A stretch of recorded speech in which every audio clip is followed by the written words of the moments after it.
सुबह सुबह श्वेता बिस्तर से उठ बैठी। आज उसका अपनी सहेलियों के साथ पिकनिक पर जाने का प्रोग्राम था। रात में उसकी सास संजना ने छोले बनाकर फ्रिज में रख दिए थे। सुबह जल्दी उठकर वो उसके लिए पूरी बनाने वाली थी।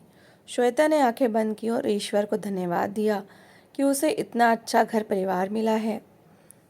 श्वेता बहुत छोटी थी तभी उसकी माँ नहीं रही। हालांकि पापा ने उसे माँ बाप दोनों का प्यार दिया, फिर भी उसके मन में माँ की ममता की चाह हमेशा बनी रही। शादी के बाद उसकी यह चाह पूरी हो गई थी। श्वेता ने किचन में जाकर 2 कप चाय बनाई और चाय लेकर अपनी सास के कमरे में पहुंची और बोली, मम्मी जी उठिए, मुझे देर हो जाएगी। जैसे उसने स्नेह से मम्मी जी की बाह पर हाथ रखा वो काँप गईं। मम्मी जी का बदन तेज़ बुखार में तप रहा था। श्वेता ने उनका माथा छुआ और तेज़ी से अपने बेडरूम में आई। अपने पति नितिन को झंझोड़ते हुए बोली, नितिन उठो, देखो मम्मी जी को कितना तेज़ फीवर है। नितिन तुरंत उठकर मम्मी के कमरे की ओर चल दिया। श्वेता ने अपनी फ्रेंड जया को फ़ोन किया और बोली, हेलो जया, सॉरी मैं आज पिकनिक पर नहीं जा सकूंगी, मेरी सास की तबीयत ख़राब है। अरे ये क्या कह रही हो तुम, सब तैयार हैं और लास्ट टाइम पर तुम प्रोग्राम कैंसिल कर रही हो। आज संडे है, नितिन तो घर पर ही रहेंगे ना, वो अपनी मम्मी की देखभाल कर लेंगे, जया ने कहा। तुम ठीक कह रही हो जया, पर मम्मी जी को बीमार छोड़कर मैं पिकनिक पर नहीं जा पाऊंगी।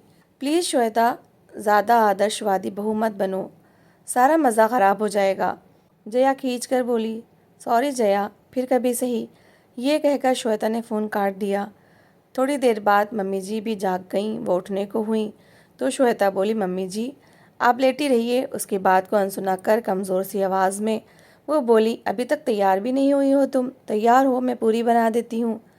मम्मी जी आप आराम कीजिए, मैं पिकनिक पर नहीं जा रही हूँ। थोड़ी देर बाद नितिन डॉक्टर को बुला लाएंगे, तब तक आप बैठकर चाय के साथ ये बिस्किट ले लीजिए। लेकिन श्वेता, ओहो मम्मी जी, पिकनिक आपकी तबीयत से ज़्यादा ज़रूरी है क्या, श्वेता ने कहा। उसने देखा नितिन बड़े प्यार से उसे निहार रहा था। थोड़ी देर बाद डॉक्टर आए। मम्मी जी को वायरल फीवर था। 3 दिन तक बुखार कभी कम तो कभी ज़्यादा होता रहा। श्वेता ने ऑफिस से सप्ताह भर की छुट्टी ले ली। इस बीच उसने संजना जी के देखभाल में कोई कसर नहीं छोड़ी। चौथे दिन दोपहर में खाना खाकर मम्मी सो गईं। श्वेता बरामदे में बैठी मैगजीन पढ़ रही थी। तभी उसकी सहेलियां जया, रेखा और भारती आ गई। अरे तुम लोग, मुस्कुराते हुए श्वेता ने उनका स्वागत किया। जया बोली, हमने सोचा तुझे तो अपनी सास की सेवा से फुर्सत है नहीं, हम ही मिलाएं। मैं तुमसे बहुत नाराज़ हूँ श्वेता, अच्छा भला प्रोग्राम चौपट करवा दिया, भारती ने शिकायती स्वर में कहा। क्या तुम लोग भी नहीं गए, श्वेता ने हैरानी से उनकी ओर देखा। अकेले क्या एंजॉय करते, तेरे बिना मज़ा भी नहीं आता, रेखा नाराज़गी से बोली। जो बीत गया उसे छोड़ो श्वेता, पर हम तुझे ये समझाने आए हैं कि इतना आदर्शवादी होना भी ठीक नहीं है। सास की ज़रा सी तबीयत क्या ख़राब हो गई, तुमने पिकनिक का प्रोग्राम कैंसिल कर दिया। सहेलियों की बातें सुनकर श्वेता ने कहा, जया कैसी बातें कर रही हो, मम्मी जी का ख्याल मैं नहीं रखूंगी तो कौन रखेगा। वास्तव में गलती तुम लोगों की भी नहीं है। बचपन से ही लड़की के मन में सास की कठोर औरत वाली इमेज होती है और पूर्वाग्रह से ग्रस्त लड़की जब ससुराल में कदम रखती है तो सास से दूरी बनाकर रखती है। मैंने बचपन में ही अपनी माँ को खो दिया था। मन में एक आस थी कि अपनी सास से माँ का प्यार मिलेगा और मम्मी जी ने मेरी इस आस को पूरा कर दिया। मैं तो ये जानती हूँ कि निस्वार्थ भाव से प्यार दोगे तो प्यार ज़रूर मिलेगा। मम्मी जी ने अपने जीवन में बहुत संघर्ष किया है, बहुत दुख सहे हैं। तुम लोग कभी उनकी डायरी पढ़ना, तब तुम्हें एहसास होगा। तुम्हारी सास डायरी लिखती हैं, हमें भी दिखाओ, भारती ने कहा। श्वेता कमरे में से एक डायरी उठा लाई और अपनी सहेलियों को देते हुए बोली, तुम लोग डायरी पढ़ो, तब तक मैं तुम लोगों के लिए बढ़िया सा नाश्ता बना कर लाती हूँ। जया, भारती और रेखा श्वेता की सास के जीवन की गाथा पढ़ने बैठ गईं। मैं संजना माथुर प्रेम विवाह को सुख की गारंटी समझ बैठी थी, पर मेरे पति नीरज का मन किसी रेगिस्तान की तरह था जिसमें प्यार की कोपियाँ कभी खिल ही ना पाईं। शादी को 6 महीने ही बीते होंगे कि हम दोनों में टकराव के हालात पैदा होने लगे। उनके गुस्सैल और शक्की स्वभाव के कारण आए दिन घर में तनाव रहता। मैं पब्लिक स्कूल में इंग्लिश की टीचर थी। स्कूल से घर लौटने में थोड़ी सी भी देर हो जाती तो मैं सवालों के कटघरे में खड़ी कर दी जाती। मैं जितनी संवेदनशील थी वो उतने ही भावनाहीन थे। नितिन के जन्म के बाद मुझे लगा था कि हालातों में सुधार होगा, लेकिन ये आशा भी एक छलावा थी। घर के झगड़ों का असर धीरे धीरे नितिन पर पड़ने लगा। वो अधिकांश समय सहमा रहता, दूसरे सामान्य बच्चों की तरह ना तो शोर मचाता, न ही खेल कूद में ज़्यादा रुचि लेता। समय सरकता गया और हमारे बीच की दूरी उस समय एक गहरी खाई में बदल गई जब मुझे पता चला उनकी ज़िंदगी में एक दूसरी औरत है। कविता नीरज के ऑफिस में काम करती थी। पहले पहल मैंने उसे एक पार्टी में देखा था। जिस अधिकार से उसने नीरज का हाथ पकड़ा था, वो बात मेरे मन को खटकी थी, पर नीरज के प्रति अविश्वास नहीं उपजा था। हाँ, अब मुझे समझ में आया क्यों वो हर समय मुझ पर शक करते थे। उनके मन में एक गिल्ट थी जो उन्हें कचोटती रहती थी। एक दिन अपनी एक साथी टीचर के साथ मैं शॉपिंग कर रही थी कि सामने से आ रहे नीरज पर मेरी नज़र पड़ी। उनका हाथ साथ में चल रही कविता की कमर पर था। उस रात हम दोनों के बीच जमकर झगड़ा हुआ। कितनी बेशर्मी से उन्होंने स्वीकारा था कि वो मुझे छोड़ सकते हैं, लेकिन कविता को नहीं। जल्द ही हमने डाइवोर्स ले लिया। मैं नितिन पर अपना कानूनी अधिकार चाहती थी, जिसके लिए नीरज तैयार हो गए। वो मेरी ज़िंदगी का सबसे मुश्किल समय था। लोगों की नज़रें दूर तक मेरा पीछा करती। कभी मैं हमारे असुरक्षित भविष्य की चिंता में घुलती और कभी अपने 5 साल के बेटे नितिन की परवरिश की चिंता में। वो अपने पापा को याद करके रोता तो उसे संभालना बहुत मुश्किल हो जाता था। तरह तरह के झूठे आश्वासनों से मैं उसे शांत कर पाती थी। उस समय मुझे किसी अपने की ज़रूरत थी, इसलिए मैंने माँ को अपने पास बुला लिया। 1 साल पहले पिताजी का स्वर्गवास हुआ था। तब से वो भी अकेली ही थी। माँ के आने से मुझे काफ़ी राहत मिली। नितिन के सब कामों की जिम्मेदारी उन्होंने अपने ऊपर ले ली थी। नितिन भी नानी के आने से खुश था। देखते ही देखते 1 साल बीत गया। जीवन एक बार फिर पटरी पर लौट आया था। एक दिन मैं स्कूल से घर लौटी तो माँ को बिस्तर पर लेटे देखा। उनके पैर में प्लास्टर था। मैं परेशान हो गई। माँ, ये कैसे हो गया? क्या बताऊँ बेटा, राशन लाने बाजार गई थी, रास्ते में रिक्शा पलट गया। वो तो अच्छा हुआ ईश्वर ने मदद के लिए अभिनव को भेज दिया, वरना पता नहीं क्या होता। माँ कुछ कमज़ोर स्वर में बोली, तुम भी कमाल करती हो माँ, तुमसे किसने कहा था अकेले बाजार जाने के लिए? तभी मेरे सहकर्मी अभिनव कमरे में आए। उन्होंने टेबल पर दवाइयाँ और फल रखे और बोले, संयोग से आज मैं छुट्टी पर था, बाजार घूमने निकला था। तभी मेरी आंखों के सामने ही माँ जी का रिक्शा पलटा। अभिनव ने मेरी बहुत मदद की। संजना सहारा देकर डॉक्टर के पास ले गया, एक्सरे कराया, प्लास्टर चढ़वाया और अब सारी दवाइयाँ लाया है। कैसी बातें कर रही हैं माँ जी, आप मेरी माँ जैसी हैं। मैंने अभिनव का दिल से आभार प्रकट किया। अभिनव और मैं एक ही स्कूल में पढ़ाते थे। उस दिन के बाद से वो अक्सर माँ को देखने घर आने लगे। धीरे धीरे औपचारिकता खत्म होने लगी। माँ भी अभिनव से काफ़ी घुल गई थी। अभिनव जब भी आते घर का माहौल खुशगवार हो उठता। धीरे धीरे अपनापन बढ़ रहा था। बातें करते करते अभिनव का अचानक खामोश हो जाना और मेरी ओर खोई खोई नज़रों से देखना मुझे कहीं भीतर तक छू जाता था। पर उन नज़रों का मतलब समझकर भी मैं समझना नहीं चाहती थी। एक दिन माँ नितिन को पार्क में घुमाने ले गई थी। एकांत के उन पलों में अभिनव ने मेरे सामने शादी का प्रस्ताव रखा। मैं हैरत में पड़ गई थी। सोच समझकर मैंने सपाट स्वर में जवाब दिया था, दूसरी शादी के बारे में तो मैंने कभी सोचा ही नहीं। वैसे भी आप अनमैरिड हैं और मैं एक बेटे की माँ, ऐसा कैसे संभव है? अनमैरिड हूँ तो क्या, तुमसे 4 साल बड़ा भी तो हूँ। मुझे कोई जल्दी नहीं है, तुम अच्छी तरह सोच लो फिर जवाब देना। रात में मैंने माँ को बताया तो वो उत्साहित हो उठी। संजना, सच कहूँ तो मेरे दिल में भी कई बार ये विचार आया, पर तुम्हारी नाराज़गी के डर से चुप रही। अभिनव शक्ल सूरत से साधारण है तो क्या, स्वभाव से हंसमुख है और हर तरह से तुम्हारे योग्य है। कैसी बातें कर रही हो माँ, मैं एक बेटे की माँ हूँ। माँ के साथ साथ तुम एक औरत भी हो, ये मत भूलो। पहाड़ सी जिंदगी अकेले कैसे काटोगी? कुछ ही सालों में नितिन बड़ा हो जाएगा, उसकी अपनी दुनिया होगी। तब तुम अकेली पड़ जाओगी। उस समय तुम्हें अपने फैसले पर पछतावा होगा। और फिर अभिनव से शादी के बाद भी नितिन तो तुम्हारे पास ही रहेगा, दूर थोड़े ही चला जाएगा। बहुत देर तक माँ मुझे समझाती रही थी। माँ तो सो गई, लेकिन मेरे मन में विचारों को तूफान उठने लगा। सच ही तो कहती हैं माँ, नीरज ने दूसरी शादी कर ली। जिंदगी की सभी खुशियाँ उसे प्राप्त हैं और मेरे हिस्से में क्या आया? बेबसी, घुटन और नितिन को पालने की जिम्मेदारी। तभी मेरी अंतरात्मा ने मुझे धिक्कारा। ये जिम्मेदारी भी तो मैंने स्वेच्छा से ही उठाई थी। अगर नीरज नितिन को अपने साथ ले जाते तो इस कल्पना से ही मेरा मन तड़प उठा और मैंने पास लेटे नितिन को कसकर खुद से सटा लिया। मैं तो जी ही नहीं पाती उसके बगैर। अभिनव हर तीसरे चौथे दिन घर आते थे, लेकिन मैं रोज़ ही उनका इंतज़ार करती थी। मेरी हाँ से अभिनव भी खिल उठे थे। मेरा मन फिर से सुखमय भविष्य के सपने बुनने लगा था। इन पलों के बीच मैं भूल ही गई थी कि नितिन उपेक्षित हो रहा है। कहाँ तो वो अपनी क्लास में हमेशा फर्स्ट आता था और कहाँ अब उसके दो दो सब्जेक्ट में लाल निशान थे। होमवर्क भी अक्सर पूरा नहीं करता था। उसमें असुरक्षा की भावना बढ़ रही थी। वो चिड़चिड़ा होता जा रहा था। नए बन रहे रिश्तों की गर्माहट ने मेरी नज़र को धुंधला कर दिया था। एक दिन मेरा अभिनव के साथ बाहर घूमने का प्रोग्राम था। मैं तैयार हो रही थी, तभी रुहासा सा नितिन मेरे पास आया। आंखों में उमड़े आंसुओं को पीते हुए वो बोला, मम्मी मैं भी आपके साथ चलूँगा। मैं काम से जा रही हूँ बेटा, तुम्हारे लिए ढेर सारी चॉकलेट लाऊंगी। तुम तब तक नानी के पास बैठकर पढ़ो। नहीं पढ़ना मुझे, और चॉकलेट भी नहीं चाहिए। मैं बस आपके साथ चलूँगा मम्मी। गुस्से के आवेग में वो पैर पटक कर चिल्लाया। फिर न जाने क्या हुआ, मेरी साड़ी का पल्लू पकड़कर फूट फूट कर रो पड़ा।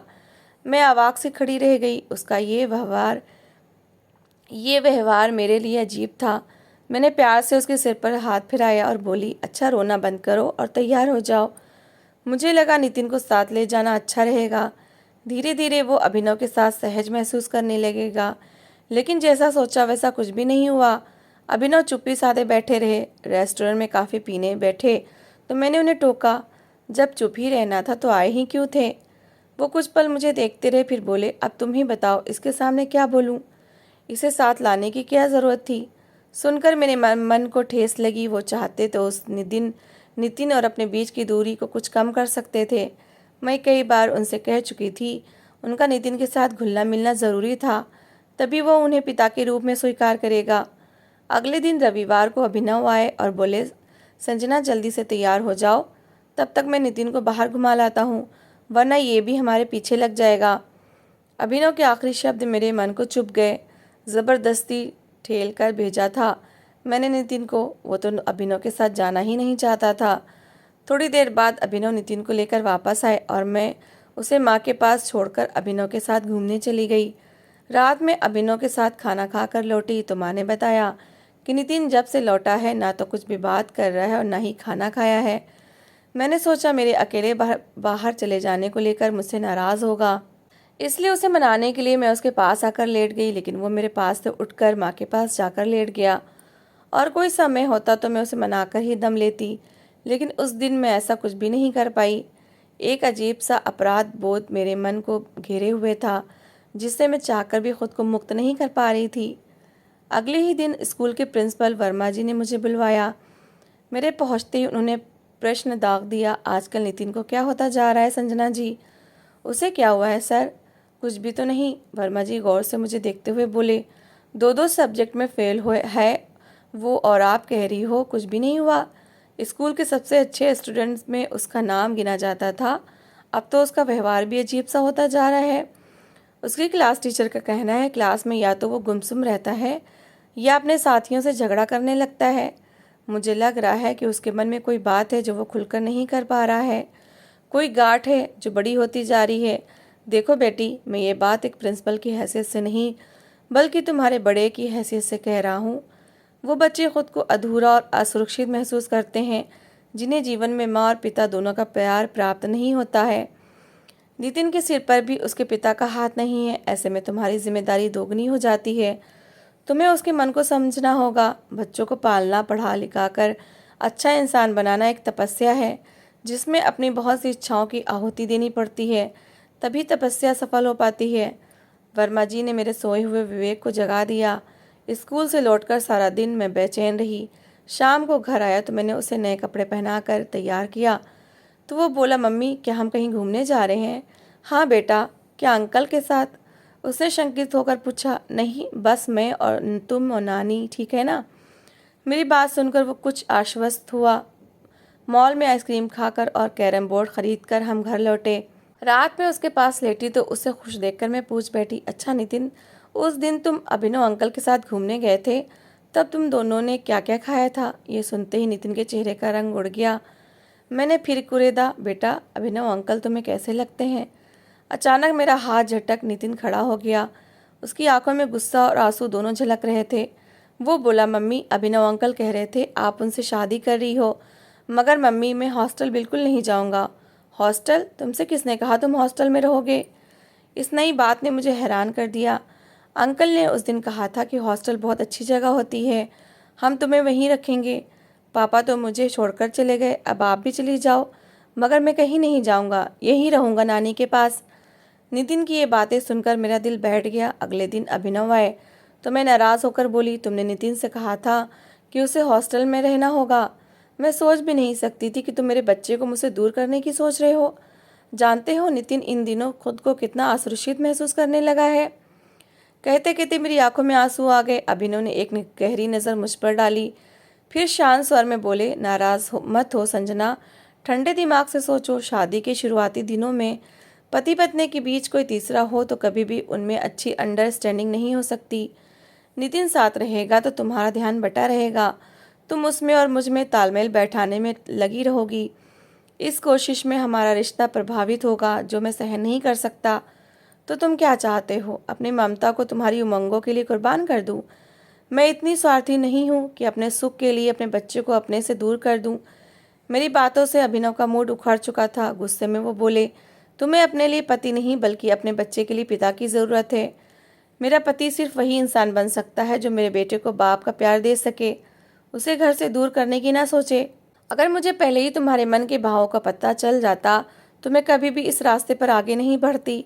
अभिनव उठकर चले गए। तभी मैंने देखा दरवाजे की आड़ में नितिन खड़ा था। उसे अपने सीने से लगाकर मैं फूट फूट कर रो पड़ी। मम्मी मैं आपका बहुत ख्याल रखूंगा, हमेशा कहना मानूंगा। रुंधी आवाज़ में कहे उसके शब्दों ने मेरी आत्मा तक को झकझोर दिया। माँ मेरे पास आकर बैठ गईं। उनके कंधे पर सिर रखकर मैं बोली, तुम बताओ माँ, नीरज तो छोड़कर चला ही गया, अब क्या अपनी ममता से भी इसे दूर कर दूँ? नहीं संजना, तुमने बिल्कुल ठीक किया। ऐसा पत्थर दिल आदमी तुम्हें भी खुश नहीं रख सकता था, माँ ने शांत स्वर में जवाब दिया। इसके बाद मैंने अपने जीवन की किताब से अभिनव का अध्याय निकाल फेंका। भविष्य में फिर कभी भटकाव की स्थिति पैदा नहीं हुई। अब मेरे जीवन का सिर्फ एक ही लक्ष्य था, नितिन को उच्च शिक्षा दिलाकर एक अच्छा इंसान बनाना। समय आगे बढ़ता रहा और अपनी मेहनत और लगन से एक दिन वो भी आया जब नितिन सॉफ्टवेयर इंजीनियर बन गया। उसे एक जानी मानी मल्टीनेशनल कंपनी में नौकरी मिल गई थी। श्वेता नितिन के साथ उसी कंपनी में नौकरी करती थी। मुझे पता चला वो दोनों एक दूसरे को चाहते हैं तो मैंने उन्हें शादी के बंधन में बांधने में देर नहीं की। चांद से सुंदर बहू घर में आ गई थी। आज सुबह मैंने सुना नितिन श्वेता से कह रहा था, मैं 5 साल का था जब पापा हमें छोड़कर चले गए। मम्मी ने सारा जीवन संघर्ष किया है। श्वेता, आज मैं जो कुछ भी हूँ उन्हीं की तपस्या से हूँ। अगर तुम वास्तव में मुझे प्यार करती हो तो मुझसे एक वादा करो, मम्मी का हमेशा ख्याल रखोगी, उन्हें कभी भी अकेलापन महसूस नहीं होने दोगी। नितिन की ये बातें सुनकर खुशी के मारे मेरी आंखों में आंसू बह निकले। आज सचमुच मेरी तपस्या सफल हो गई है। डायरी खत्म हो चुकी थी। जया, भारती और रेखा खामोश बैठी अपने विचारों में तल्लीन थी। तभी नाश्ता लिए श्वेता कमरे में आई। क्या तुम तीनों ने डायरी पढ़ ली? श्वेता ने पूछा। तो जया बोली, हाँ श्वेता, तुमने सच ही कहा था। अपने पूर्वग्रह की सोच से ही हम रिश्तों को मापने लगते हैं, पर अब हमें एहसास हो रहा है कि रिश्तों के प्रति हमारा नज़रिया कितना संकुचित था। वास्तव में तुम्हारी सास और उनकी तपस्या पूजनीय है। श्वेता का चेहरा सहेलियों की बातें सुनकर खुशी से खिल उठा। उसे लगा अगर हर इंसान इसी तरह से अपने नज़रिए को बदलकर रिश्तों को आत्मीयता से अपना ले तो जीवन कितना सहज और खुशहाल हो जाएगा। तो दोस्तों, इस कहानी को लेकर आपकी क्या राय है, कमेंट बॉक्स में ज़रूर बताएं। और अगर आपको हमारी आज की कहानी अच्छी लगी हो तो प्लीज़ इसे लाइक ज़रूर करें। अगर आपने अभी तक हमारे चैनल को सब्सक्राइब नहीं किया तो ज़रूर कर लीजिए। तो मिलते हैं ऐसी एक और मोटिवेशनल कहानी के साथ। Thanks for watching.